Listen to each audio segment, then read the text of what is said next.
Okay, kiddies. It is October the 1st. We made it to a new month. Yay. And we are going to do an in-depth dive. I mean, there's 31 lessons, right? 31 in October. Yes. Into your mind and my mind. As I mentioned at the end of last month when I looked ahead a little bit, I'm very excited about this because to me the mind is a fascinating thing. If I were to ever go back to school, I would study psychology because I think it's interesting. I think the mind, the brain, the way it works is fascinating. Anywho, October, without further ado, October 1st. The man who dipped a chunk of ice cream in chocolate and called it Eskimo pie. Oh, we did a preview of this. Okay, I remember now. Made a fortune for the 5 seconds of imagination it took to create the idea. And that's also You Dipped Your Peanut Butter in My Chocolate, which was a great commercial for Reese's, I think, back in the day. We are just beginning to understand the mysterious ways in which the mind works. But successful people have long known how to use the power of creative vision to their advantage. Many new, quote, tick marks, whatever, quotation marks, many new ideas are really nothing more than a new combination of two well-known products or ideas. Mashups, yeah. My boy Napoleon Hill talking about mashups back in the 30s. Nevertheless, great fortunes have been built upon such combinations when they are supported by a clever name and marketing campaign. There is a definite process that you can use to tap into your imagination. In his book, A Technique for Producing Ideas, oh my goodness, breakfast is ready. Ladies and gentlemen, we interrupt this video to show you that a beautiful breakfast made by a beautiful woman.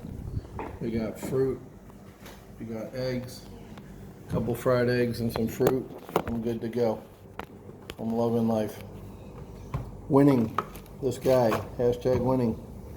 There's a definite process you can use to tap into your imagination. In his book, A Technique for Producing Ideas, James Webb Young identified 5 steps.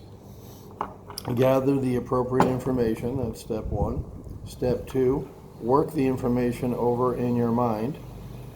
3, incubate the idea in your subconscious.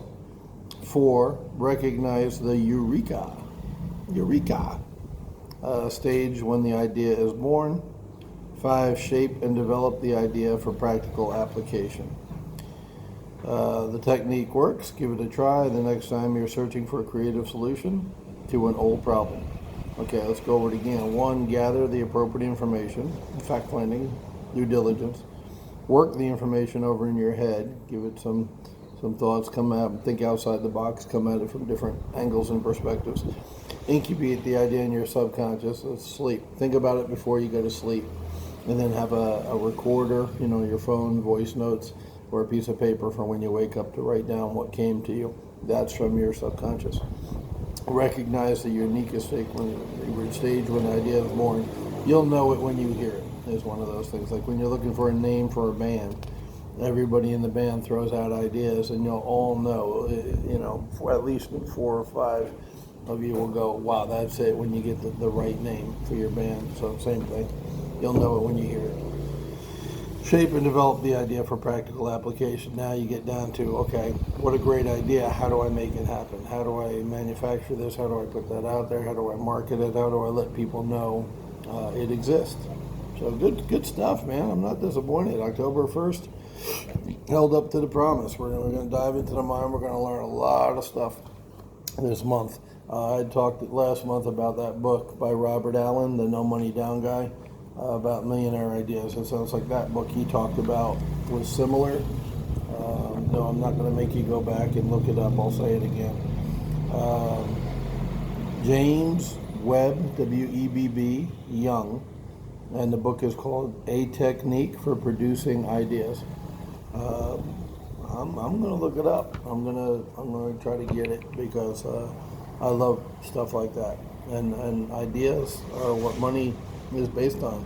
An idea to start a new business. You can still do real estate and have other, what they call side hustles. But one word of warning: if you're just starting out in real estate, don't get distracted.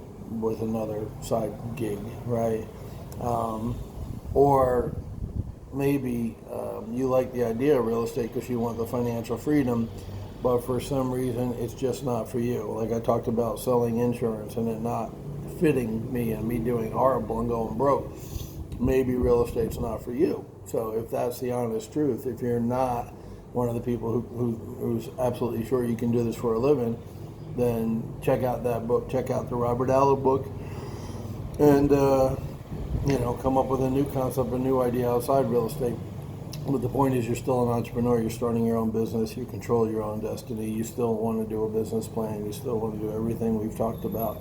This is universal. It's just not applied to real estate. It's to any small business owner. So, yeah, there you go, guys. I hope that helps. Have a good one.